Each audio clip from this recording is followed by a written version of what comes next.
Kalau ini mobil truk ini pagi sekarang jam berapa ini?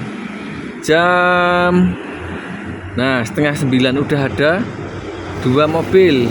Satu mobilnya itu kalau yang mobil besar itu tarifnya minimal 80 sampai 150 ya, sampai 120 biasanya kalau di sini. Nah, nih itu tuh. Kalau yang sebelahnya itu kan kecil, ya truk kecil yang agak delik itu loh. Dia sekitar 80 dia. Nah, jadi kerja cerdas bagi sampean atau kita yang tidak punya modal banyak sebenarnya simple untuk saat ini loh.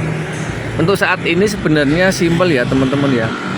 Kehabisan akal, kehabisan cara berpikir, wah gimana mau usaha apa, bingung mau warung makan, mau ini kalau depan saya ini warung makan teman-teman.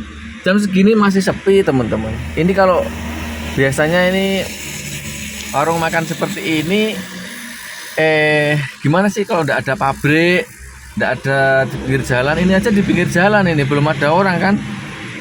Ya biasanya ramenya dia itu malah sore jam 12 siang sama jam 6 sore ini. Jadi kalau nunggu seperti ini kan capek sebenarnya. Nah capek dan keuntungan juga tidak, kalau masih awal-awal seperti ini tidak maksimal karena harus ada modal bahan masaknya, bumbunya, resiko apa ini kontrakannya kan gitu ya. Kontrak ini tidak dikontrak, ini mau dikontrakan tapi tidak laku mungkin. Nah saya lihat kemarin ini buat usaha apa gitu tutup. Nah sebelahnya juga sama itu. Nah itu sebelahnya itu juga tutup kan, tidak ada orang kan. Itu rumah tapi dia dikontrakan dulu itu. Kemudian yang sebelah sana itu tutup juga. Sebelah sana itu tutup, tidak ada yang kontrak. Padahal ini dekat pom bensin. Kenapa? Karena orang bingung. Karena orang bingung mau cari usaha apa kan gitu. Nih mau usaha apa kan bingung nih. Tutup juga buat apa itu stiker tidak laku. Ini saya tunjukkan nih. Tapi sebaliknya teman-teman, kalau saya lihatkan itu malah laku mobil truk itu. Nah itu pagi-pagi udah ada 2 truk ini, yang satu sebelahnya itu, yang satu itu di sebelahnya itu loh, sebelahnya itu yang satu ini laku dan dapat hasil. Walaupun capek itu tidak masalah teman-teman, namanya usaha itu ya pasti capek di awal-awal ya. Kalau udah punya karyawan nanti juga karyawan satu tambah satu lagi gitu kan. Nah kemudian modalnya berapa teman-teman? Modalnya itu tidak banyak teman-teman. Kalau itu buat cor-coran ya, buat cor seperti itu loh, buat cor itu kan apa, ada tiangnya sama atapnya itu yang penting tinggi dan muat 2 truk. Itu kurang lebih panjangnya sekitar 10 sampai 15 meter. Kalau lebarnya itu minimal 8 meter, itu muat 2 mobil kan gitu. Nah kalau itu yang sana udah gede, udah yang itu cuci mobilnya ada tulisan ya, saya zoom ya, ada tulisan sana. Nah ini saya zoom itu loh, ini ada tulisan cuci mobil, itu udah gede dan itu masuk apa, dalamnya luas di situ, itu dalamnya luas dan tertutup semua dan udah laku semua. Tiap hari banyak pelanggan. Nah ini nih, mau belok dia ini dia. Nah ini belok tuh mau nyuci tuh. Oke teman-teman sudah punya gambaran ya. Nah airnya tandon di bawah aja enggak apa-apa, tandonnya di bawah enggak apa-apa itu. Nah itu udah ada 2 mobil truk yang di situ.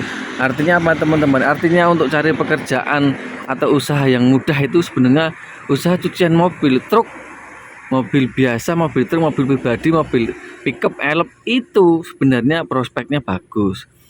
Untuk siapa? Ya untuk sampean yang belum punya usaha. Kalau sampean sudah punya usaha, ini sampean bisa tambahkan usaha seperti ini ya, modalnya tidak banyak ya. Kalau atap tiang ya wajar karena kan itu tidak dibuang, sampean itu kan bangun seperti itu kan tidak dibuang, paling habisnya sekitar 10 juta sampai 20 tergantung luasannya kan teman-teman. Kalau pengalaman saya pakai Gavalum seperti itu sederhana ya, itu saya habis 14 juta untuk luasan 10,5 kali 8,5 meter. Kalau itu lebih ya mungkin lebih sedikit lah, sekitar 16 sampai 17 juta. Itu soalnya kan pakai karyawan, pakai tukang. Kalau dikerjakan sendiri paling 8,5 juta udah bisa sebenarnya. Gitu loh. Oh mas, saya nggak bisa bangun, nggak bisa buat tiang. Sampean cukup satu tukang, sampean jadi pembantunya caranya gitu. Loh mas, gimana caranya bisa? Yang penting ada kemauan teman-teman. Saya tidak mau berbicara panjang lebar tentang usaha kecil seperti kita ini. Yang penting sampean punya kemauan keras, pasti ada jalan untuk mendapatkan rezeki harian 100 sampai 500 ribu. Kalau itu 2, udah 3 masuk 3 kan, cuci sehari 3 mobil aja udah dapat 300 ribu lebih. Ya 300-an ribu dalam sehari, baru pagi hari kan. Kalau bisa nyuci 5 sampai 10, ya sampean bisa hitung sendiri. Modalnya apa mas? Modalnya tenaga dan kemauan keras. Kalaupun sampo, semer itu kan tambahan aja sebenarnya. Yang dijual itu tenaga kita gitu loh. Apa kan? Ya. Itu teman-teman ya. Jadi mohon maaf saya tidak bisa berbicara tentang yang rumit-rumit, yang ruwet-ruwet. Intinya kerja itu ya harus mengeluarkan keringat gitu.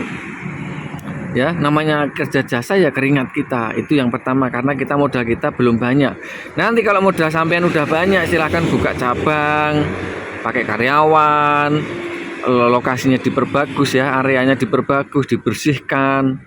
Ya, kemudian ada ruang tunggunya dan lain sebagainya. Dan sampean jangan lupa harus bergaul dengan sopir truk. Sopir truk atau sopir pickup, sopir elep dan lain sebagainya. Itu penting banget teman-teman. Jadi bergaul itu penting. Bersikap ramah, bersikap melayani, memberi informasi, berbagi, saling ngobrol. Nah, itu penting teman-teman. Kenapa? Karena bagian dari strategi marketing.